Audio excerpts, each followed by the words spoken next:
y'all? Farmer Dre back at it. I'm actually on fall break right now, so Thursday and Friday I do not have school. That means we're going to get a lot of work done, or that's what I thought, until it started raining. And you know, whenever it's raining, us as farmers, we can't really do much out in the field, but we could do stuff underneath covers. And today I'm going to break down exactly how many pounds of tomatoes I picked out of this high tunnel, what we sold them at, you know, what the cost is to, you know, grow tomatoes in a high tunnel. So you guys stay tuned for that. If you guys haven't already, go ahead, hit that subscribe button, like this video. If you guys have any questions or comments throughout the whole thing, leave them down below. Don't forget to hit that notification icon, because I'm coming to you guys 3 days a week, Tuesdays, Thursdays, and Saturdays. And you guys stay tuned to the end of the video. Alrighty, so for all my old viewers, you guys know the exact date I planted these. The tomatoes I planted in here, the seeds were started December in 2018. It was the first week of December when I started the seeds. They're itty bitty, you know, just get starting the seeds inside. And then March 7th, the first week of March, we planted all the tomato plants in here.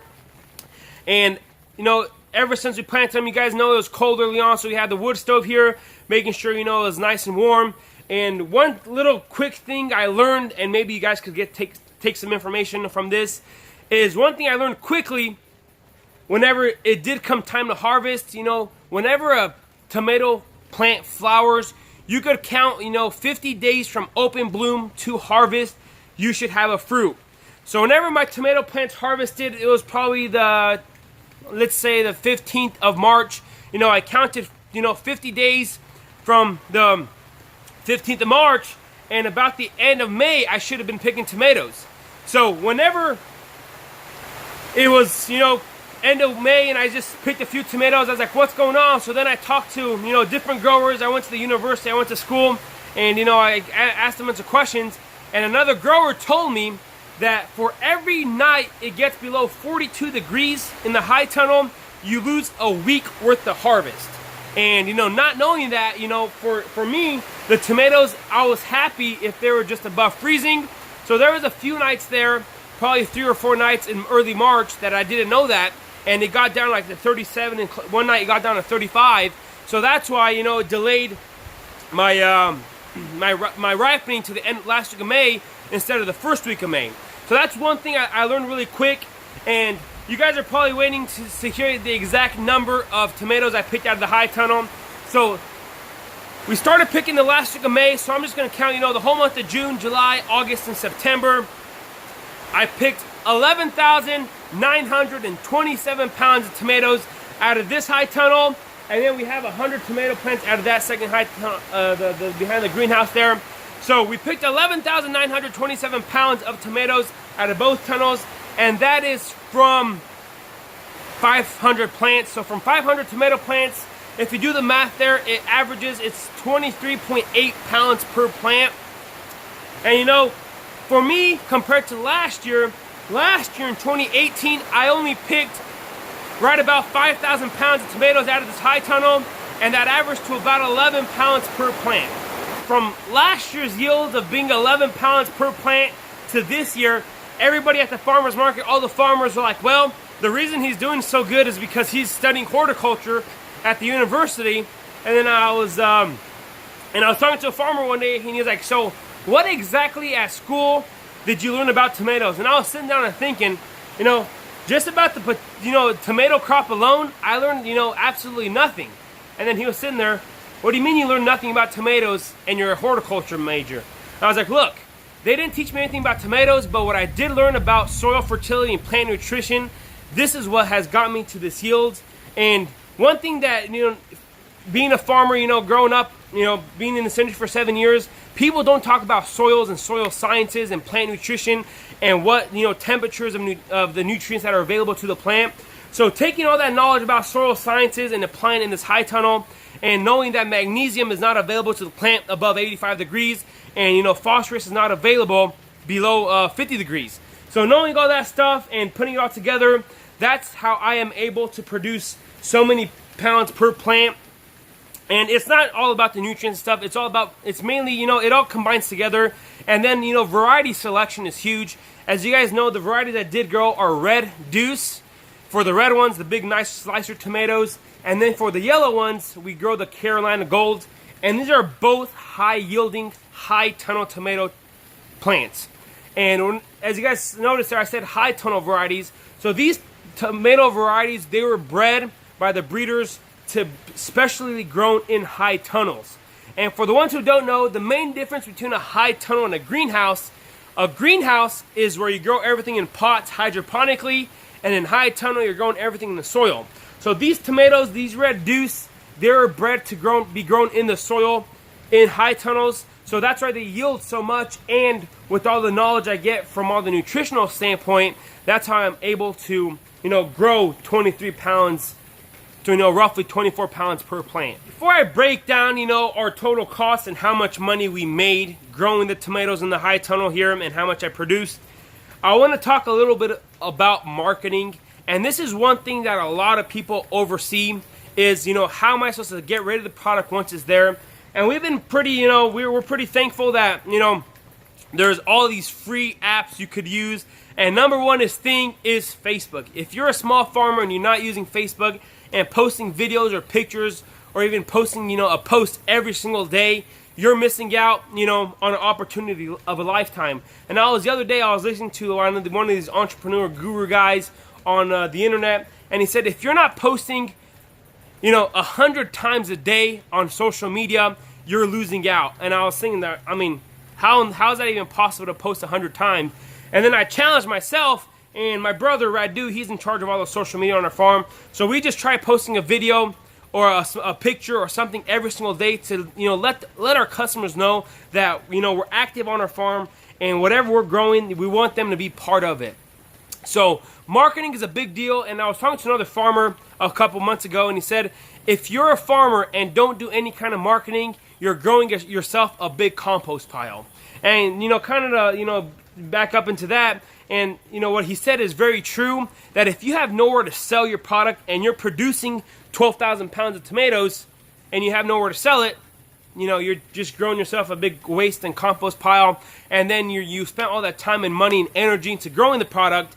So that's why marketing, especially for us on our farm, the people, our customers, our consumers, they seen the tiny seedlings of these tomato plants. We started them on. We did videos and pictures. We post on social media every day, and they saw the tiny seed from seed to harvest. So the people, they enjoy, our customers, they enjoy seeing the whole process behind it. So that's why that's what puts us aside from all of our competition at the farmers market. Is our customers knows exactly what we're doing, and I am very transparent. If someone comes up to me and is like, what do you spray? What kind of fertilizer do you use? I'm willing to tell them anything. So social media and marketing, and even my YouTube channel, sharing information with you guys, it lets you guys know that whatever we're doing, we're true about it, and we're doing exactly what we're doing on our farm. And that's a little bit about marketing. And now, the moment you guys have been waiting for, I'm going to break down exactly how many number ones, what it cost us to do it, and how much money we made. We got this high tunnel through the NRCS High Tunnel Equipped Grant. We put our first high tunnel up in 2017 in the fall. And in Polk County in Missouri, where we're from, the NRCS, they give us up to $9,000 per high tunnel to put up.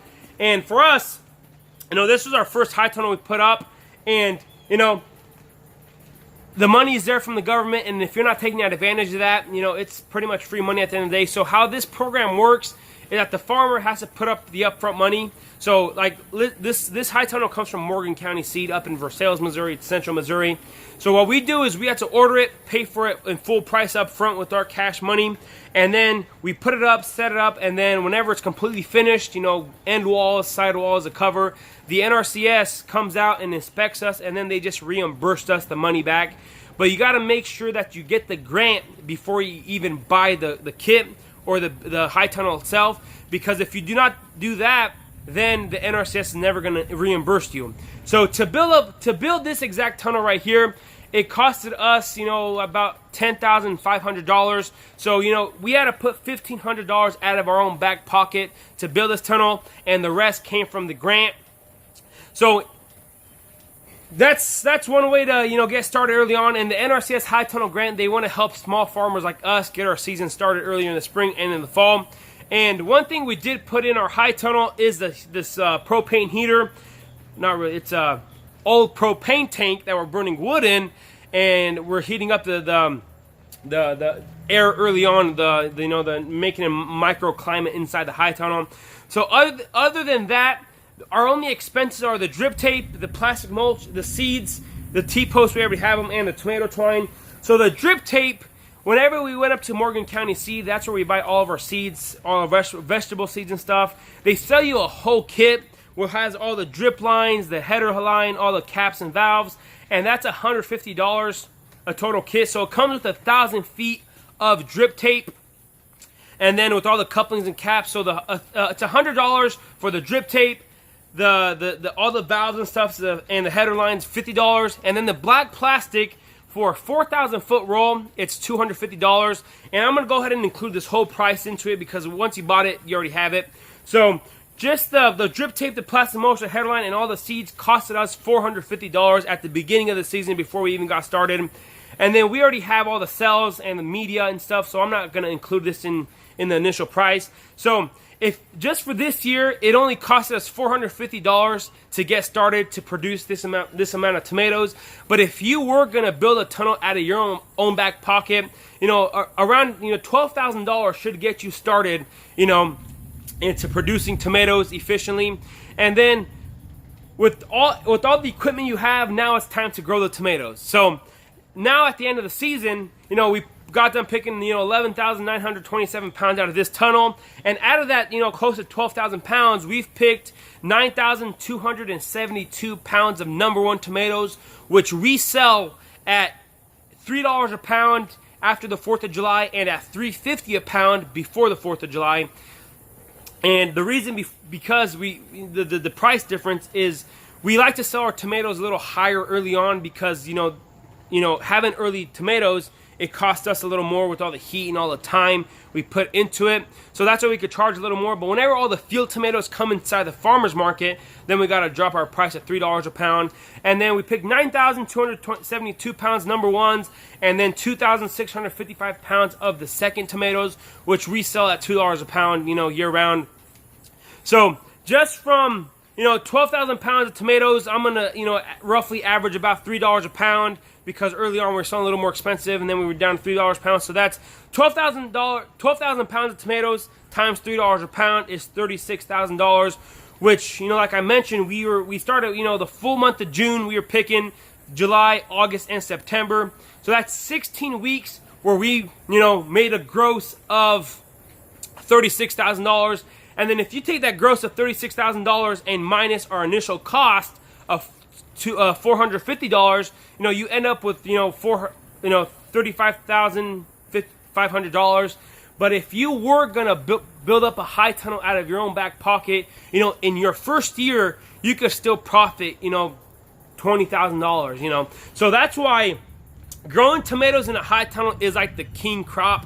I was talking to other farmers, and they're trying to grow cucumbers and other stuff in the summertime. But I was like, look, man, we have such a big demand for tomatoes in our Cheshire area that if I would be growing a different crop, I would be losing money. So hopefully, whenever we get our second high tunnel we're building there, it's still not finished. Hopefully, another couple of weeks we'll get done with that.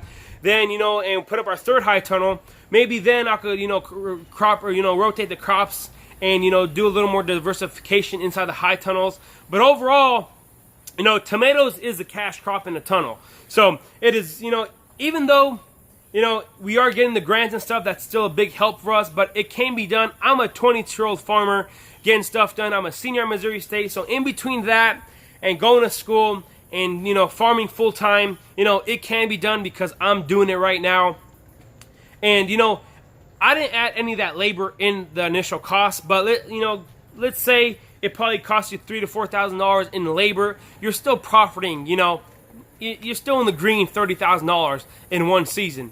So that's why, growing tomatoes is a king crop. You guys can see here, it is October 10th, and I have not taken care of these tomatoes in, it's been a few months, ever since I started school mainly. I've just been so busy doing that stuff. So we did pick a few out of here, not too many that we sold that were just one farmer's market. But overall, it's just, you got to know your crop, your varieties. It comes down to selection. And then it can be done if you just have the willing power and then you have the marketing that stands behind it. It can and will be done. So the initial plan is now is I got to come through and we're going to start stripping everything out of here and get it ready. You know, I might throw a cover crop in here, like, you know, do some clover or, you know, some winter wheat or something to kind of keep the soil biology going over the winter time and just keep it watered. So after this time of year, I'm really tired of tomatoes right now, so I could care less.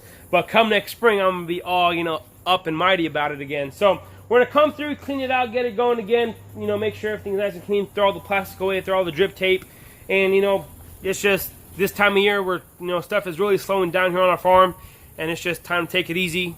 You know, do good in school and get it done. That's gonna be pretty much it for today.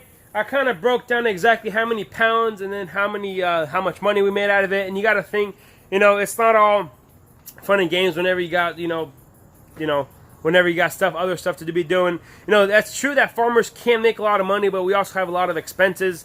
You know, if you buy a tractor, there goes, you know, $40,000. You buy a piece of equipment, you know, so it's just, don't think that, you know, all farmers are really rich, because we're actually not. You know, we're very thankful because we have, you know, food to eat every day and we're not complaining. So that's gonna be pretty much it for today. If you guys haven't already, go ahead and hit that subscribe button, like this video. If you guys have any questions or comments, leave them down below. Don't forget to hit that notification icon, because I'm coming to you guys 3 days a week, Tuesdays, Thursdays, and Saturdays. I want to say thanks for watching up to this point.